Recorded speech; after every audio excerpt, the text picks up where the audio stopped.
हा व्हिडिओ तुम्हाला आवडला नाही तर बंद करा. पण जर तुम्ही आयुष्यात एकदाही लोक काय म्हणतील म्हणून स्वतःला मारलं असेल तर हा व्हिडिओ फक्त तुमच्यासाठी आहे. जर तुम्हाला सगळ्यात मोठी तानाशाही कुठली विचारली तर काय उत्तर द्याल? कदाचित तुम्ही हिटलर, किम जोंग अशी नावे घ्याल.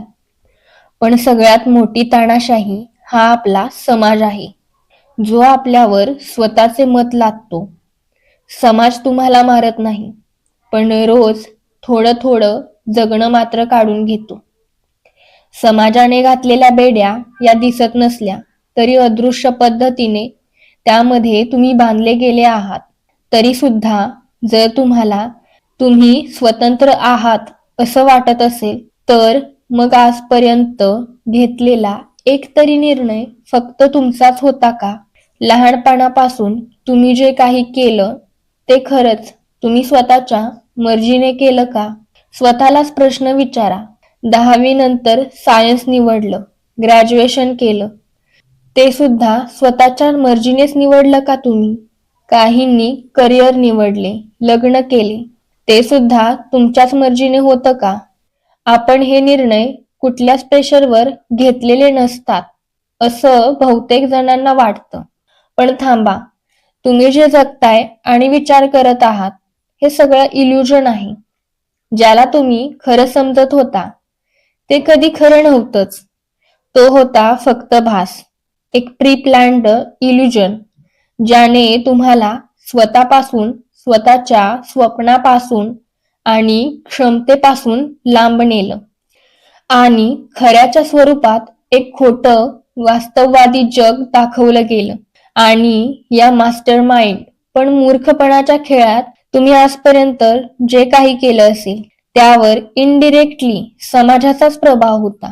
इतकंच नाही, तुम्ही कपडे कसे घालता यावर सुद्धा समाजाचा प्रभाव आहे. पण तुमचे मन अजूनही कुठेतरी हे मान्य करणार नाही की तुम्ही समाजाच्या विचारांवर स्वतःचे आयुष्य घालवत आहात. या व्हिडिओमध्ये तुम्हाला समजेल हा समाज तुम्हाला कसं स्वतःच्या बेड्यांमध्ये अडकवत आहे आणि तुम्ही यातून कसे बाहेर पडायचे. म्हणूनच हा व्हिडिओ शेवटपर्यंत बघा, कारण इथेच तुमच्या अदृश्य बेड्या कशा तोडून बाहेर यायचं याचे उत्तर भेटणार आहे. सुरुवातीला मी तुम्हाला काही प्रश्न विचारले आणि ज्यांनी मनातून मान्य केले की त्यांच्या निर्णयावर समाजाचा प्रभाव होता, त्यांनी स्वतःला या कैदेतून मुक्त करण्यासाठी आज महत्वाचा निर्णय घेतला आहे. कारण समाजाच्या कैदेतून सुटणे म्हणजे साधे सोपे काम नाही. समाज हा नेहमीच आपण कोण आहोत आणि आपली क्षमता काय आहे हे ठरवत आलेला आहे. लोकांना नेहमीच ठरवायला आवडते. जर तुमची 12वी झाली तर तुम्ही इंजिनिअरिंग नाहीतर डॉक्टर झालाच पाहिजे. नंतर ठराविक वेळात लग्न केलेच पाहिजे आणि एका वर्षाच्या आत मुले झालीच पाहिजेत. हे रूल्स समाजाने ठरवून दिले आहेत. जर तुम्ही ते मान्य केले नाहीत तर तुम्हाला एक आदर्श व्यक्ती म्हटले जाणार नाही. समाजाने ठरवलेल्या मापदंडाच्या विरुद्ध जाण्याआधीच लोक काय म्हणतील, आम्हाला समाजाला तोंड दाखवता येणार नाही, अशी वाक्ये घरातल्यांकडून ऐकायला भेटतात. मग तुम्ही मनात नसतानाही त्या अनोळखी रस्त्यावर चालू लागता. तुम्ही रडता, कंटाळता, दमता, पण चालायचे थांबवत नाही. आणि आयुष्यात पुढे जाऊन एक दिवस तुम्हाला जाणवते, आपण ज्यांची एवढी काळजी घेतली, ज्यांच्या मनानुसार निर्णय घेतले, त्यांना आपले काहीच देणे घेणे नव्हते. आता जे आपण करिअर निवडले तिथे बर्नआउट आणि स्ट्रेस आहे. लग्न तर केले पण जोडीदार व्यवस्थित नाही आणि असेलही तरी त्याबद्दल जास्त भावना नाहीये. मुले तर झाली पण त्यांची फायनान्शियल प्लॅनिंग केली नव्हती आणि या सगळ्याचा लोड आता आपल्यावर पडत आहे. फरक पडत नाही तुम्ही स्त्री आहात की पुरुष. मेंटल बर्नआउट तुम्हा दोघांचा होतोय. पुरुषांचा घराची जबाबदारी घेता घेता, फायनान्शियल प्रॉब्लेम सोडवता सोडवता, तर स्त्रियांचा मुलांची जबाबदारी घेऊन, घरातल्या आणि पाहुण्यांना खुश ठेवून आणि आपण आयुष्यात काहीच कमवत नाहीये हा पश्चाताप घेऊन. तुमचे प्रॉब्लेम्स हा समाज सोडवणार नाही. त्यामुळे आता शहाणे होऊन इथून पुढचे निर्णय स्वतः घ्यायला शिका. समाजाच्या कैदेतून स्वतःला सोडवण्यासाठी सर्वात आधी तुम्हाला स्वतःच्या मनात जिंकावे लागेल. सारखे व्हॅलिडेशनच्या मागे न धावता स्वतःच्या मनाची शांती निवडावी लागेल. लोक काय म्हणतील म्हणून स्वतःला जे आवडतंय, पटतंय ते करणे थांबवू नका. विचार करा, जर जन्माला येऊन शेवटी लोकांचेच ऐकायला लागते, तर निसर्गाने तुम्हाला स्वतःचा मेंदू का दिला? ठराविक एकच मेंदू सगळ्यांसाठी का नाही?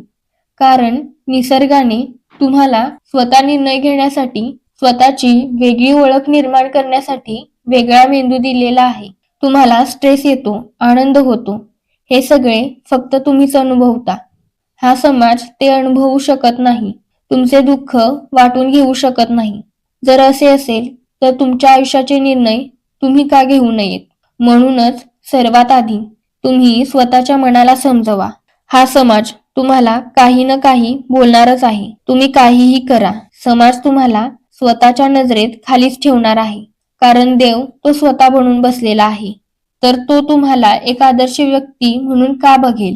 समाजासाठी तुम्ही फक्त एक मनोरंजन करणारे माकड आहात, जे मालक जे म्हणेल तसे नाचेल आणि त्या बदल्यात तुम्हाला बक्षीस म्हणून काही फळे देऊन पुन्हा पिंजऱ्यामध्ये कैद केले जाईल. कडू आहे पण हेच खरंय. समाजाचे नियम फॉलो करून तुम्ही कधीच राजा होऊ शकत नाही. म्हणून स्वतः काय करायचे आहे हे तुम्हीच ठरवा. ज्या दिवशी तुम्ही निर्णय घेऊन हा विचार करणार नाही की समाज काय म्हणेल, त्या दिवशी तुम्ही या कैदेतून मुक्त व्हाल आणि स्वतःपर्यंत पोहोचाल.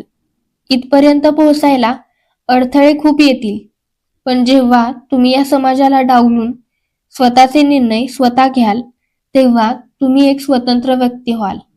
तुमच्या भावनांचा रिमोट तुमच्याकडे असेल आणि अशी व्यक्ती आयुष्यात कधी ना कधीतरी यशस्वी नक्कीच होते. पण त्याआधी एक निर्णय स्वतः घ्या. लोकांना एक्सप्लेन